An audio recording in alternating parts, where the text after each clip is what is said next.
ہاں جی محرم میں شادی نہیں کرنی تھی، کیوں جی؟ شادی کامیاب نہیں ہوگی، کر کے دیکھ لو، کہتے ہیں کر کے دیکھ لو. اور اتفاق سے کئی دفعہ جو شادی محرم میں ہوتی ہے، کئی دفعہ پہلے ہی لکھا ہوتا ہے طلاق ہو جاتی ہے.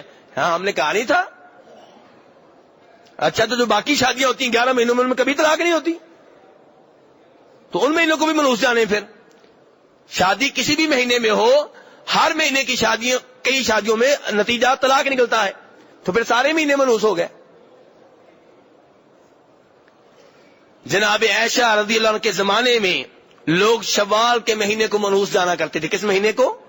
شوال کو.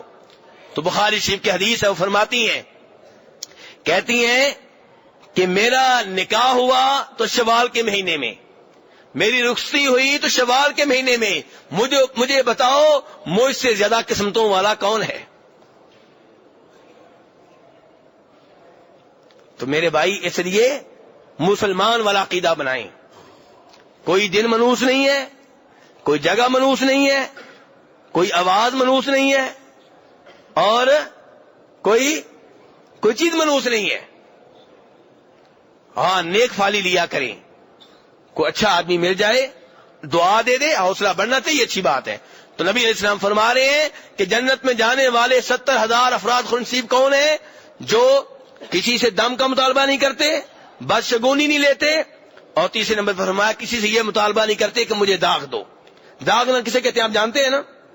آگ کے ذریعے جسم کاٹ دینا. بیمار وغیرہ آپ ہو گئے ہیں تو کسی سے یہ مطالبہ نہیں کرتے. ہاں مطالبے کے بغیر اگر ڈاکٹر کچھ کر دے تو الگ بات ہے، لیکن ولا یکتوون، کسی سے خود وہ یہ مطالبہ نہیں کرتے. توکل کا یہ عالم ہے.